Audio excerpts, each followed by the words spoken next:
I feel like I feel like we're entitled to a little bit of flashback. At least I don't know. At least I feel like that. I what I mean by a flashback is every now and then you go back to a place that you thought you got over, right? Like a time in your life that maybe wasn't your best. And sometimes you slip up and you get back to that place because something triggers you, because something reminds you of that moment in your life that maybe wasn't one of the happiest moments. You know what I mean?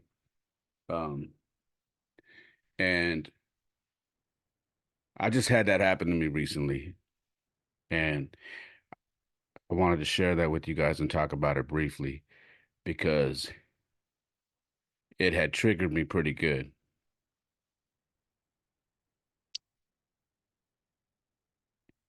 I was at a an event for my son over the weekend. My son was performing the national anthem at at a live event, and this was with his school. So, like all family things, we went as a family. So that means I was with my ex-wife and both of my sons, and we went to this event.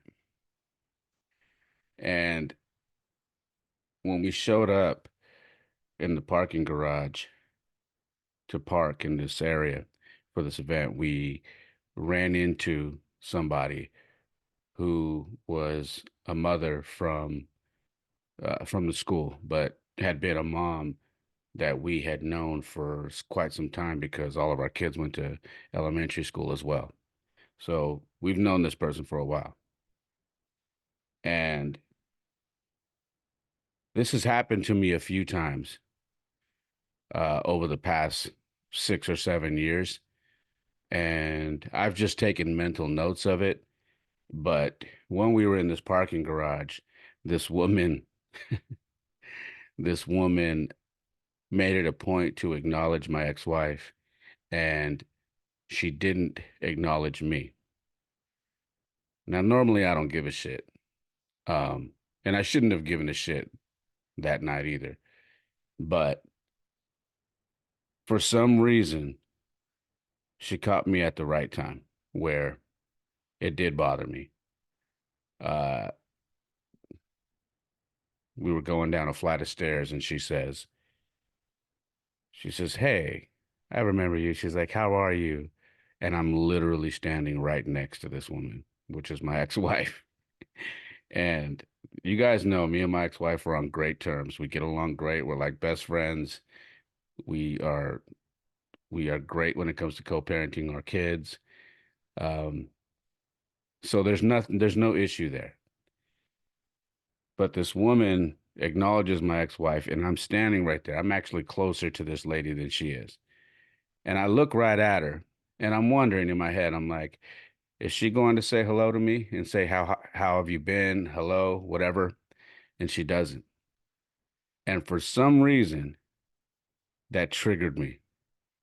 Now, I didn't say anything to this woman. Obviously, there's kids around, and I'm just not the type where I'm gonna make it a big deal to this person because I don't even really care about this person. And why it triggered me, I have no idea. But you can't help sometimes what your mind what your mind does. You never know what's going to trigger you. And if you would have told me that I would have showed up at this event in a parking garage and some mom from the PTA of my son's old elementary school not saying or acknowledging me would have triggered me, I would have laughed at you. But it triggered me.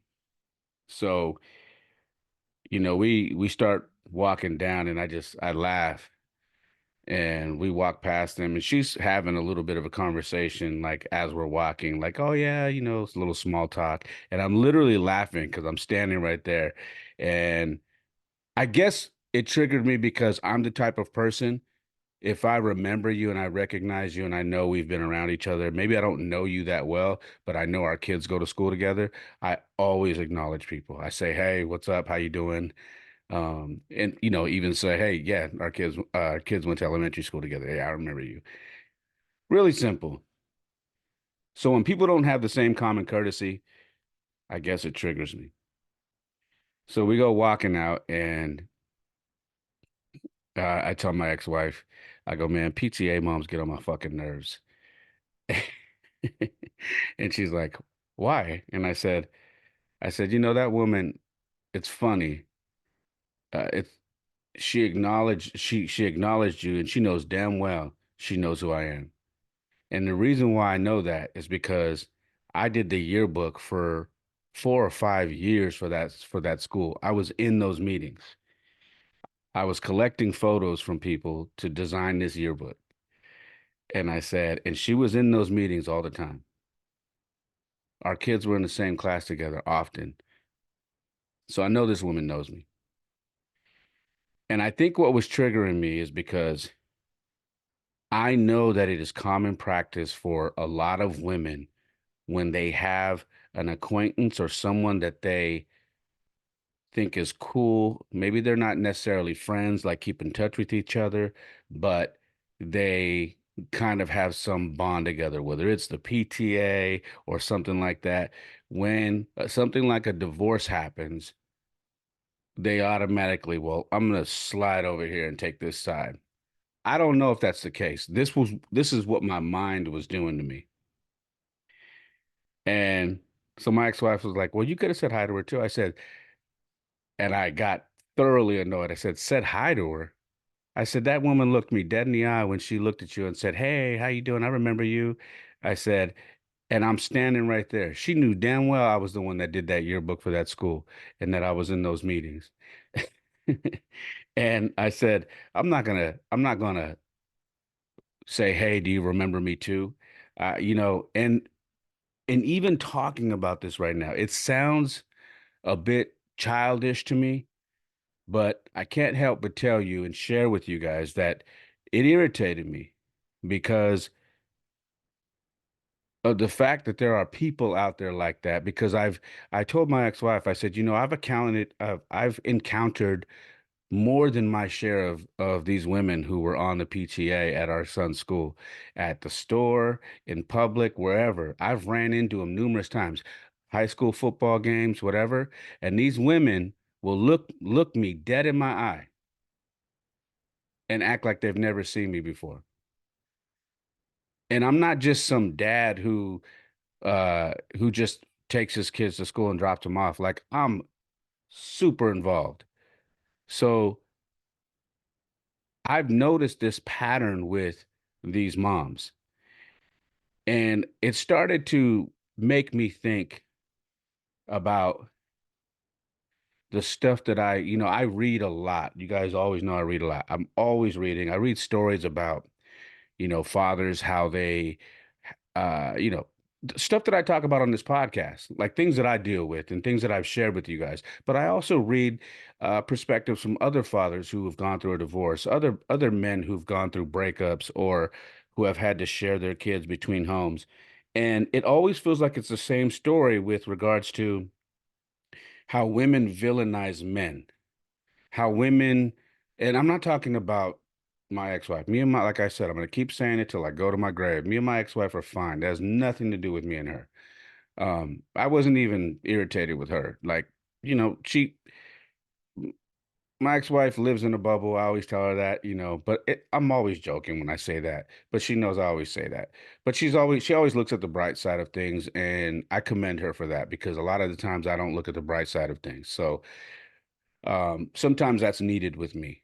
Um, but I listen to and I read a lot of stories and I hear these interviews on podcasts and whatnot about fathers who say that they have dealt with that because for some reason women seem to have this opinion that the man is somehow at fault for the divorce. The man is somehow at fault for whatever happened in the breakup or the separation.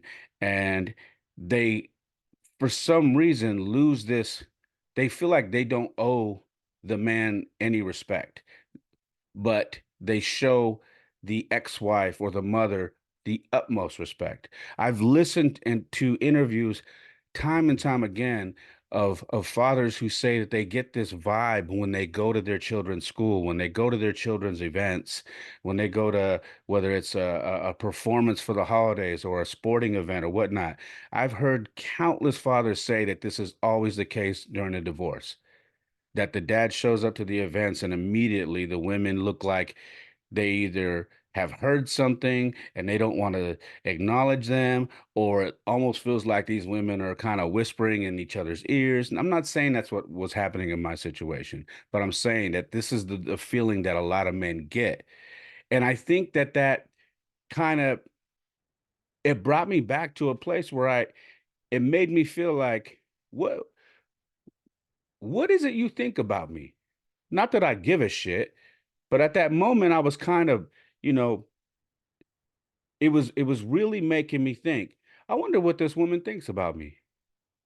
And then I had to check myself because I was getting fired up about it to the point where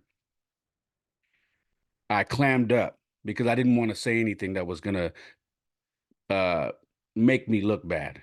And I didn't want to keep pushing the issue. So I just clammed up. I didn't say anything. I got quiet. I we walked into the venue, um, watched my son rehearse, and then went and found our seats. And then I was quiet. Now I eventually opened up and I was fine. But I wanted to share this with you guys because I always tell you I'm not gonna always share when things are going great for me, when things are going good and or I'm just gonna share funny stories with you. I'm gonna share with you when things actually trigger me. This is not something I'm proud of because I've done a lot of work to make sure that I'm mentally tough, mentally strong, and that I don't take things that people do or say to me personally. I always reference the book, The Four Agreements, and one of the agreements in there is do not take things personal. And I slipped up. This is a moment where I took this personal. I don't know if this woman has heard anything about me, and I don't know if she has an opinion about me, but that's what it felt like because I allowed myself to go back to that point in time where I felt everybody was blaming me for the situation me and my ex-wife were in. And I didn't have to hear it from anybody. It just felt like that.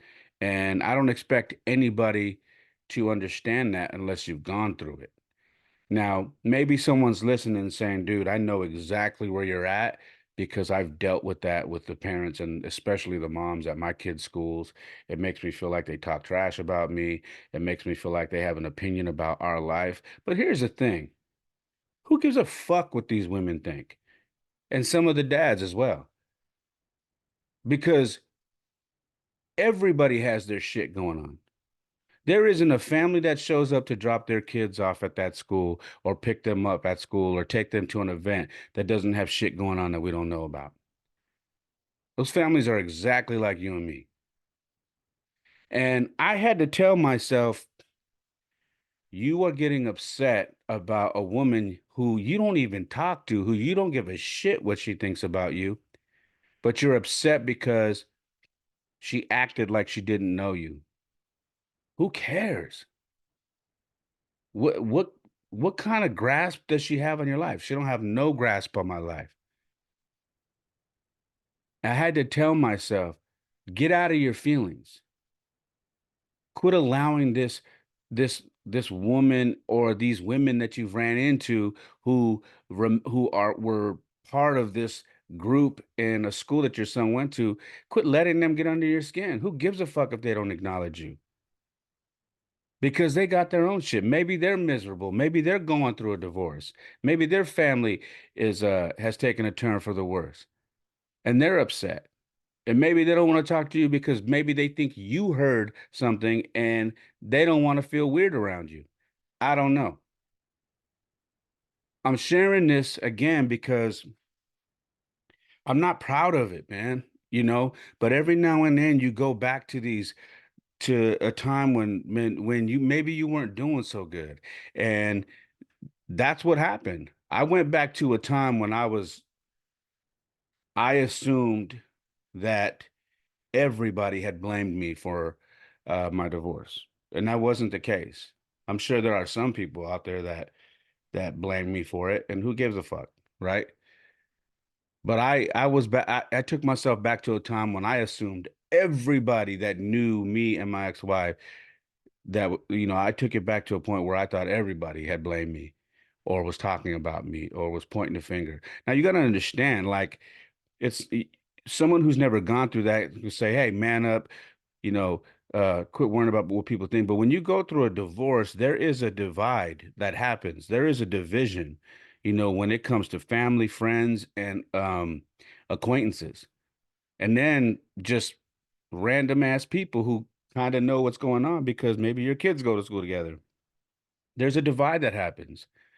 So when that happens, you start assuming like, okay, well, this person don't say hi to me no more. I wonder what they heard. Okay, well, this person stopped calling me, so they probably heard something.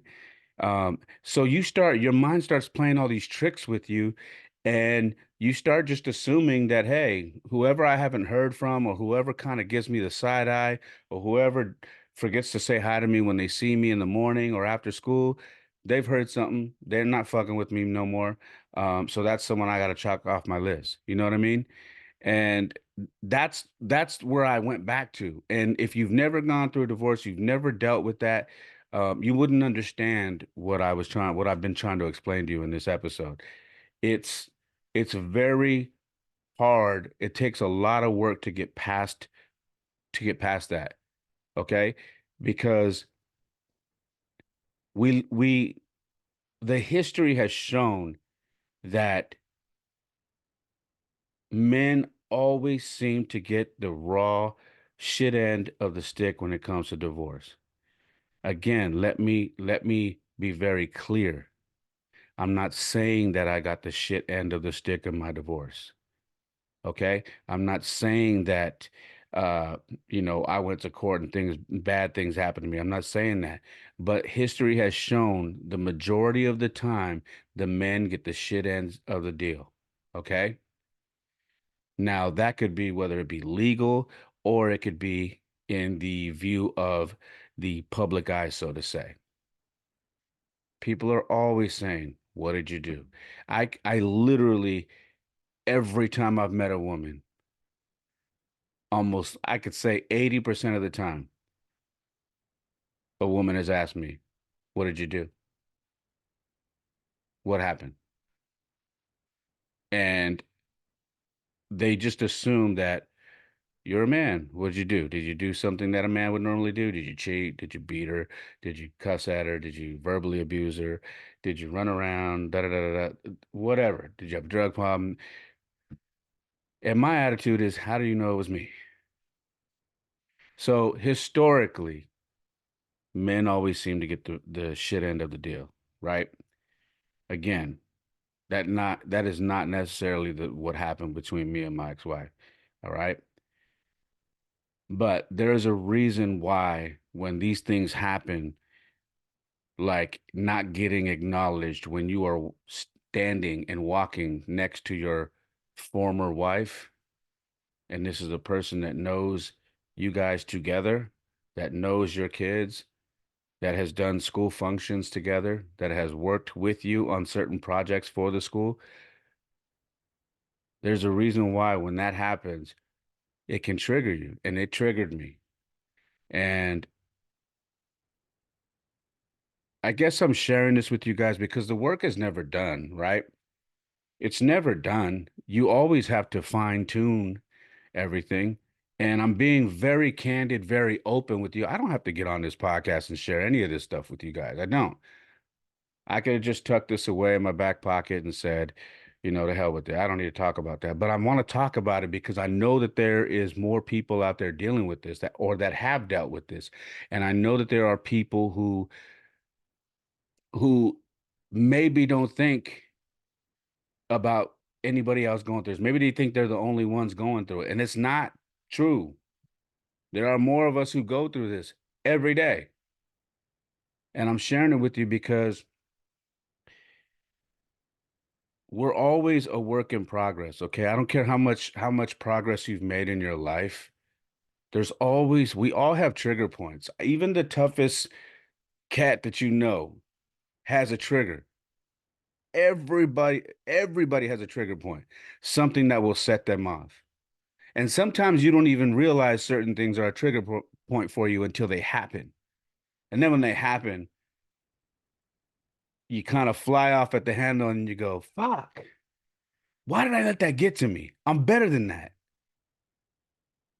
Because you didn't know. You didn't know until it happened that, damn, that's something that messes with me. I didn't realize that it messes with me that bad until right now.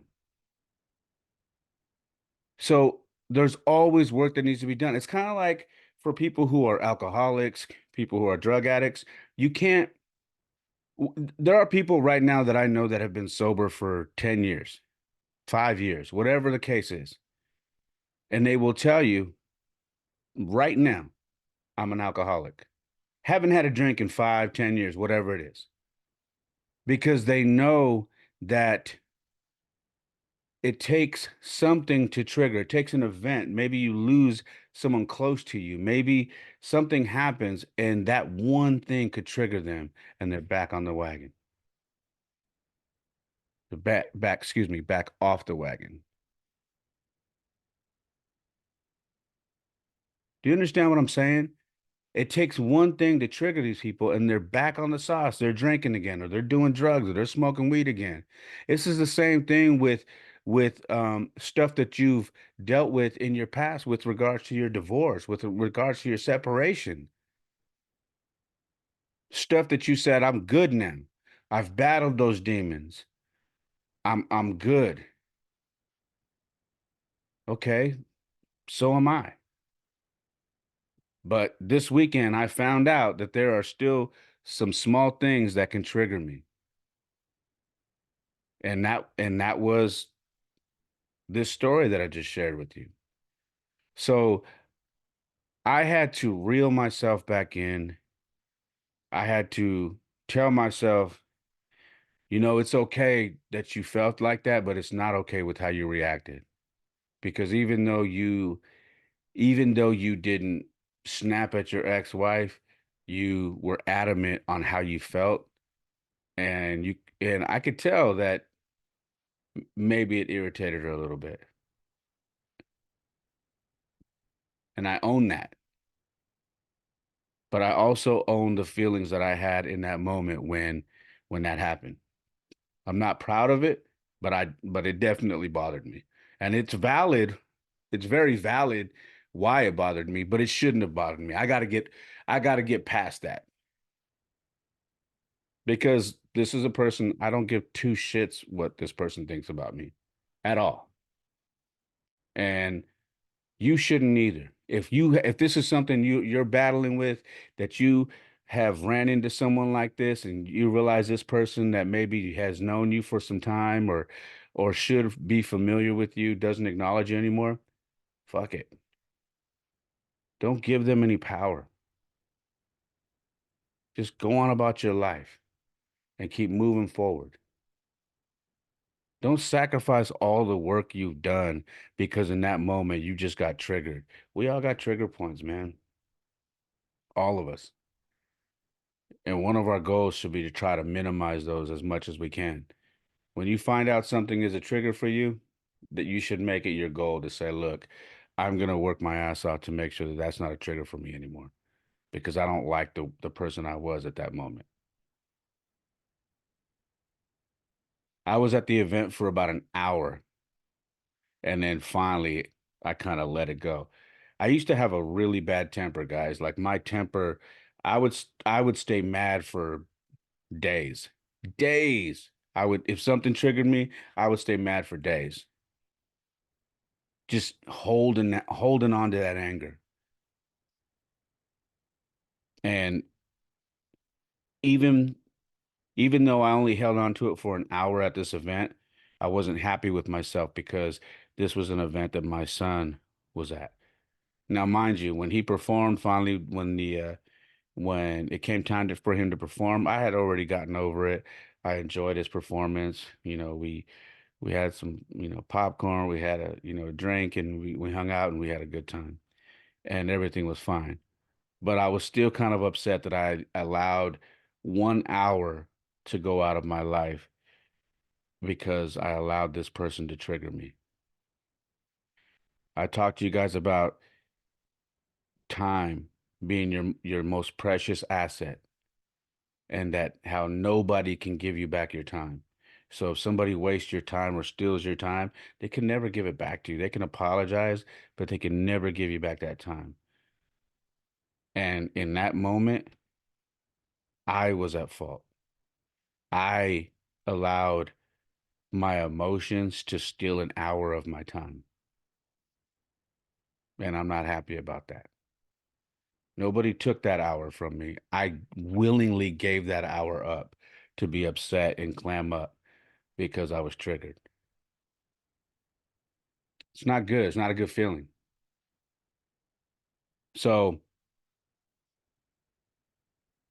I'm making it a point to hold myself accountable, to share this with you guys so you guys know that, yeah, it's okay. Maybe it's valid to have these feelings when stuff like that happens, but it's not okay to hold on to it. And it's not okay to try and fix it.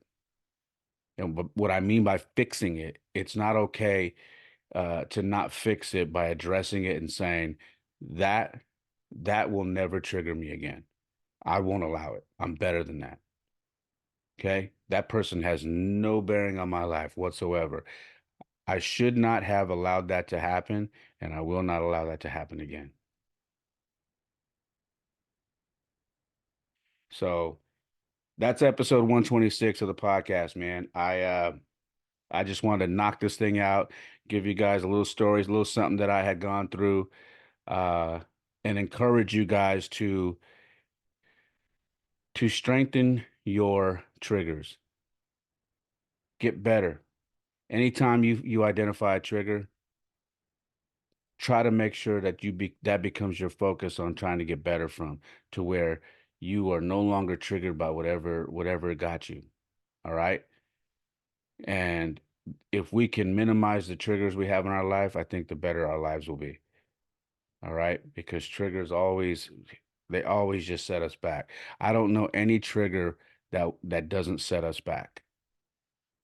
I don't, because that one definitely set me back for at least an hour, and I wasn't happy about it. So I don't know who this episode has spoke to, but if it spoke to you and you enjoyed it and you can relate to it, or you know somebody going through this exact thing right now, please share it with them, and please tell them that it's okay to have triggers, but what's not okay is addressing them and getting better from them and learning from them. Because if you allow a trigger to hold on to you, man, it's going to happen again and again and again. And after a while, they're going to own you. Don't allow your triggers to own you. All right. I'm still learning. I am a work in progress. I am not perfect. I fuck up all the time. The only difference is I share it right here with you, anybody listening or watching. I share it with you. I'm very candid about it. And that's just how I deal with stuff. If I have a record of it being on this podcast, I can say that I've owned it and shared it, and I can get past it. So I share it so I can get past it. I hope this episode speaks to you guys. Like I said, if you like it, if you know someone that needs to hear it, please share it. You can tweet it, you can Facebook it, you can uh, text it to somebody, and also on YouTube, you can also share the video or the podcast with anybody you like. So that's all I got, guys. This has been episode 126 of the Perfect Mess Podcast. My website is raymolina.com. I have a lot of writing that I do on there, a lot of blogs. Please check those out. I write all the time, and I always try to share these little encouraging stories with you guys. So please check it out. There's also a store there. You can buy merchandise, and you can also listen and watch the podcast on there as well. Once again, that's raymolina.com. For Instagram and TikTok, you can follow the podcast at The Perfect Mess Pod. And my personal Instagram and TikTok is at It's Ray Molina. All right. Now, for donations, I never ask for donations, but I always have people that message me and say, they want to shoot me a couple dollars to help grow this thing. If that's you, like I said, it's not necessary. But if you feel so inclined, I have Cash App. My Cash App is dollar sign It's Ray Molina, and my Venmo is at It's Ray Molina. That's all I have. I hope you guys have a great day, great night, wherever you're at. Again, this has been episode 126 of the Perfect Mess podcast. And like I always say, my life isn't perfect. Oftentimes it is a mess, but for me, it is the perfect mess. Peace.